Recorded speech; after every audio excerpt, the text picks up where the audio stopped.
Hello, my family. So, we have got something that we're going to start doing. We have been talking about foods for our tables for Thanksgiving, and I'm going to start doing this now. And then you can go back on my videos if you want to be able to find different ways to make your tables look amazing the Mediterranean way to the best of your ability. Now, I know everybody loves the mashed potatoes and that, and yes, I think I done one where you can make an olive oil mashed potato, and it was amazingly good. I was shocked. But today is about the acorn squash. This is one of those meals that can be put on as a side. You can make this into a casserole if you wanted to, but the presentation within its shell is absolutely beautiful. So we are going to make this because this is our supper tonight with a side salad. So I'm going to go ahead and we're going to make some stuffed acorn squash. And I cannot wait to get started with y'all. So let's get started.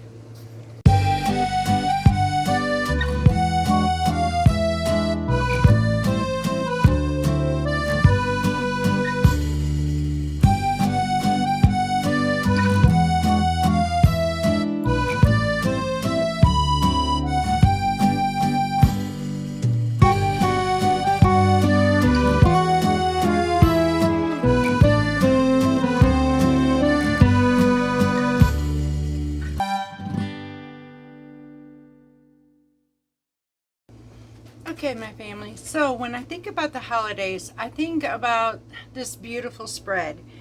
We sit down at the table together. So, and we also mainly eat with our eyes. If we want to be able to eat healthier and yet figure out how do I do that, that's what I'm going to start showing you step by step, where you can always come back to these videos when you're preparing your meals. I know Thanksgiving is in 2 months away, but I am being able to put stuff out here that you can turn back to because I am looking at my table right now. I can visualize what I want it to look like, and I can turn this into the most amazing meal I have ever made in my entire life. Matter of fact, by making each one of these, when it comes to the point where I actually make our Thanksgiving table, I will be doing a video for you and showing you what the Mediterranean table looks like at that point. So right now we're going to work with this bad boy. This is an acorn squash, and you can use this, they call it a carnival squash, the ones that's got speckles all over it. Each one has a different flavor though, so just know that. Right now we're going to work with this. Find your best price, y'all. Walmart is still quite high at this moment, and it should not be that high because these are in season. So look for your best price, but also even if it's cheaper, like 99 cents, like I'm finding it, still pick your squash wisely. I'm still looking for butternut because they keep running out of it for the 99 cents, but I got 2 spaghetti squash, and we went and got 2 of these. You can store these if they are properly done. If they are healthy, you can usually store these for up to 2 to 4 months. But you got to keep it in a cool, dark place, just so you know that. So now let's get started. I washed this, and I'm going to show you what we're going to do step by step. Alright, so first we're going to do is you need a pan, and you want to line your pan, because we are going to cut these just like you would spaghetti squash. We are going to cut this directly in half. I want to be very careful doing this.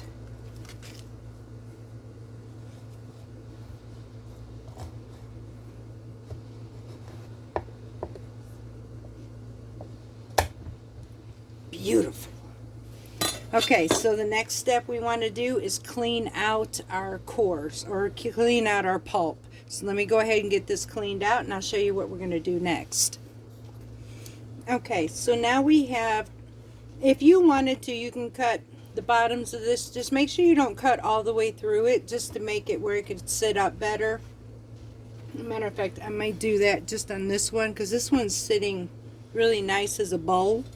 So I just want to come over here and just make a slight cut down that back side just to make it sit nice and pretty, just like that. And I didn't use a whole lot of that bottom. And so now I have this. Now, what I'm going to do with these, oven is preheated to 400 degrees. I want to drizzle some oil, olive oil on top of this. Lightly season this with some salt and pepper. First, I want to take that oil all over it. So we're just going to pretty much baste our squash in our olive oil. How beautiful, y'all.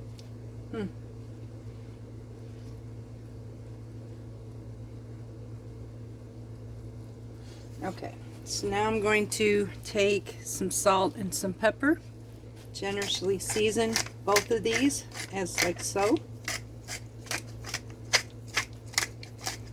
Here's our salt or pepper, and now our salt.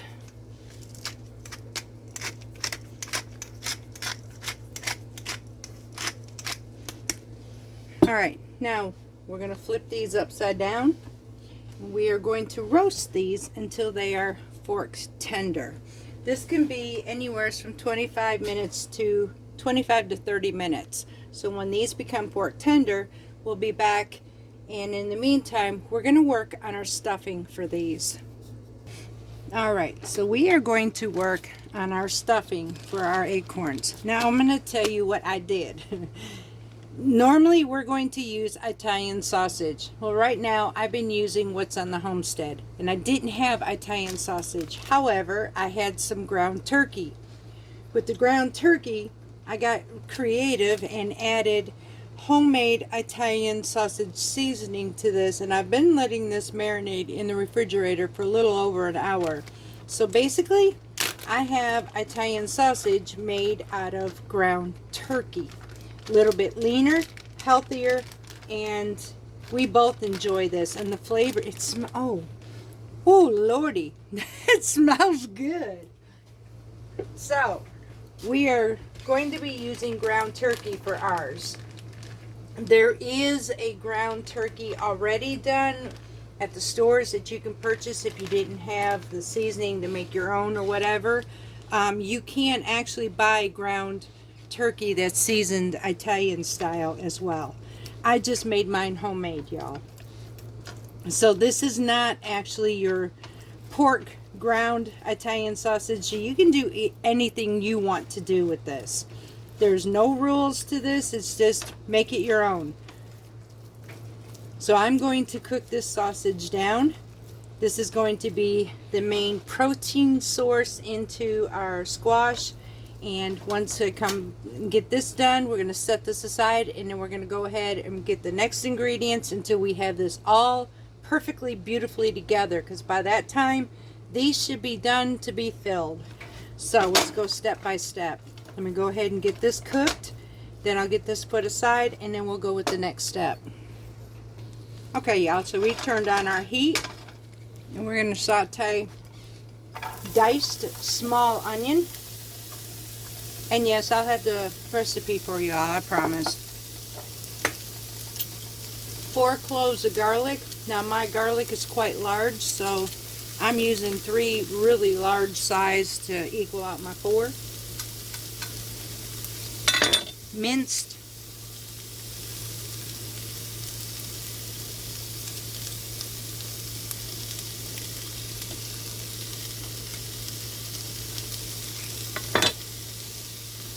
And we're going to saute this up till translucent, and then we're going to add back our sausage into our mix.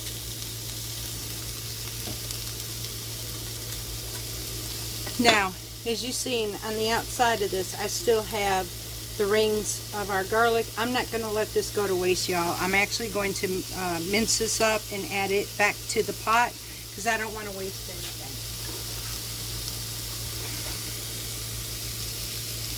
I'm just going to use my little brush, and I'm going to brush these right out of its part right there. Now I'm going to chop this up. We're going to add that to this, and then we're going to mince this up. Bring this over here, just saute this up a little bit. Turn this down to low. I do not want this to burn. My onions are caramelizing nicely.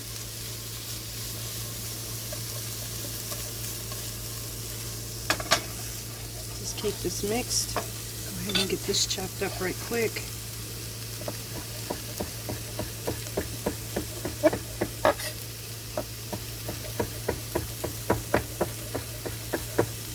I'm going to toss this in here so we get all of our garlic.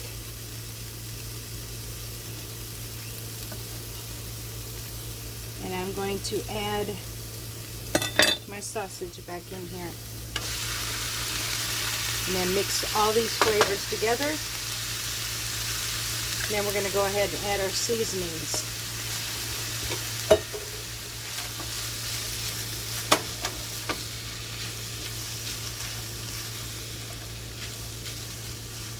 Sometimes I really wish I had smell-o-vision, y'all.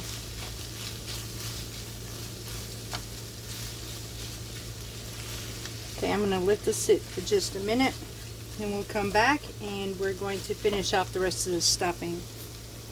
Alright, now here comes the good stuff. So this has been sauteing for just a bit. Now all these flavors are blended together. Now comes the good stuff. We have a half a cup of pecans.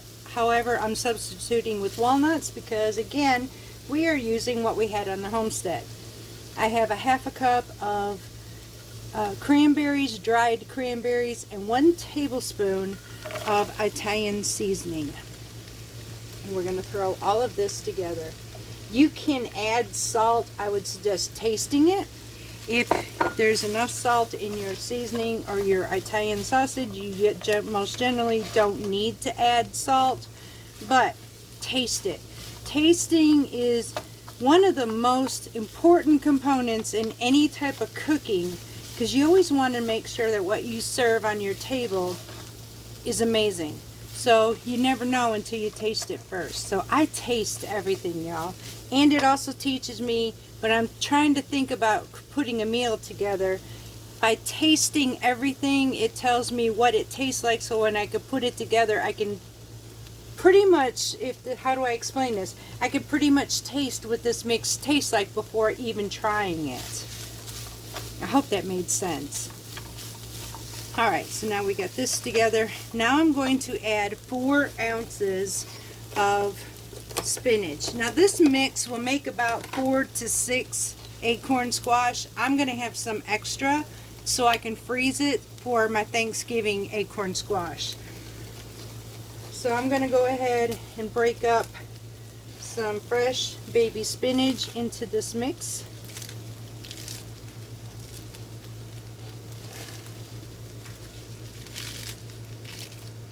Take these big stems off of here. You don't need those. Although it's not going to hurt. I mean, it's baby spinach and it's nice and tender, so I just don't want a whole lot of whole pieces in this.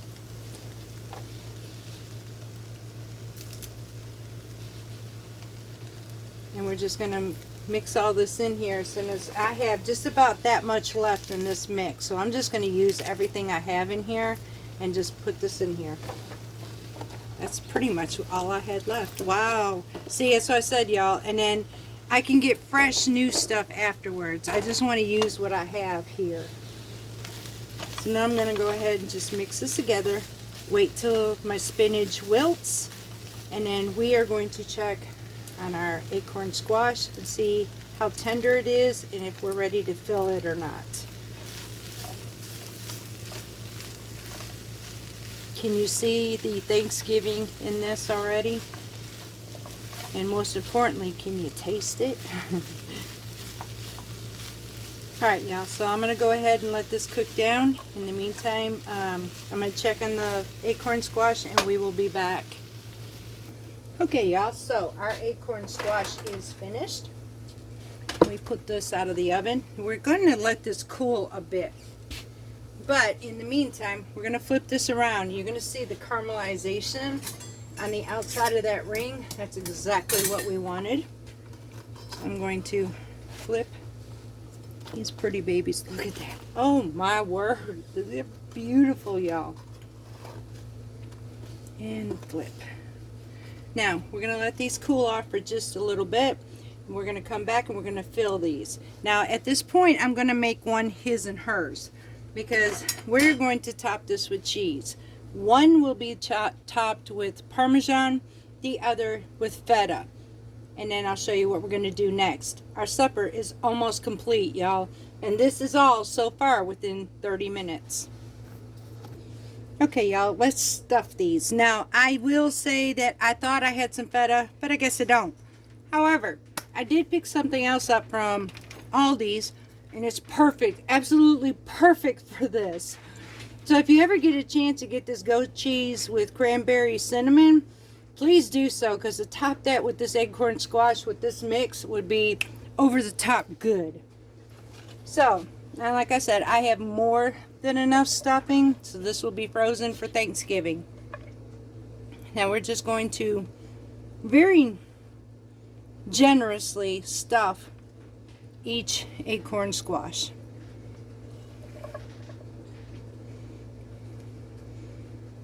You could literally use this for a side dish. And like I said, you can pull the ingredients, you can pull the squash at this point out and turn this into a casserole to serve with your family if you wanted to. I'm just going to go ahead and make sure I have just enough on each one to fill it up. And then we're going to top it with our cheese. And put this back into the oven just to melt everything.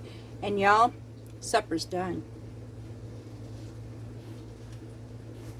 This makes a great meal on its own, or like I said, as a side. Alright, so now I have enough for 2 more for Thanksgiving. Now I'm going to take my grated Parmesan. And I'm just going to generously sprinkle the tops. And I'm going to actually use both cranberries and or the goat cheese and a little bit of this.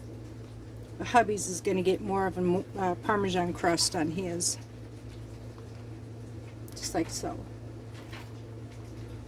Alright, y'all. Now I'm going to take little dollops of this amazing goat cheese on the top of this so it melts on here as it heats up in the oven. Break these up in pieces. Spread it around. Oh my gosh, y'all. My mouth is drilling because I know what this is going to taste like. Alright, let's go pop this in the oven. Melt this down, and y'all, when this comes out, it will be supper time. And that is the finished product, y'all. This one is the one with the goat cheese on it. And then this one is hubby's with the Parmesan crust on top of this. Now we're going to go ahead and give this a try, and we'll be right back. Okay, y'all, so in order to eat this, all you do is you take on the sides, this is hence the reason why you want to cook your acorn squash first. You want to take and get some of that pulp of your acorn squash on the edge, and then mix that with your stuffing in the center.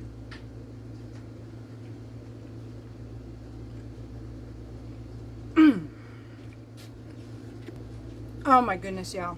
So you get that beautiful crunch from the almonds or your pecans. The cranberries give it a bit of a tart yet sweet flavor into, basically acorn squash has got a dull plain flavor. But when you mix that with the Italian sausage, the sweet and tart cranberries to this, and then add the same thing with the goat cheese or even the Parmesan cheese, all this flavor medley is just bursting in your mouth. It just makes you just want to dig in and grab more. I really encourage you to try this. It is absolutely amazing. I love it. And I cannot wait for supper right now. So I hope you guys enjoy this. Now, I will say, this is more than just Thanksgiving. You can eat this every day of the week, or you can make this beautifully for Thanksgiving, even Christmas, because this works for both holidays. If you want something more, oh, how do I explain this, healthier yet enticing and beautiful to the eyes that makes you want to dig in, y'all, I encourage you this year to try something new. I want to turn my Thanksgiving into the Mediterranean, and I cannot wait to see what my table is going to look like, and to see the fact is what hubby's going to think when he digs into his meal this year, because y'all, I can already picture it, and I cannot wait. So each week, each day, I'm going to present different things. Make a category, make out your list, fix up your meal, and see what you think. Try it. I'm doing it now. I know, like I said, there's 2 months before the holidays start. However, I'm doing this now because if you want the opportunity to try it before you put it on your table, I'm going to encourage you to do that too. You may not like what I make. So I'm going to offer it, see what you think, try it, add it to your list. If not, we'll go find something else. Till next time, I love each and every one of you. I am hungry. I done tried that thing. It's calling my name, so I'm going to eat. I love you all, and until next time, much love from Parton's Heritage Homestead.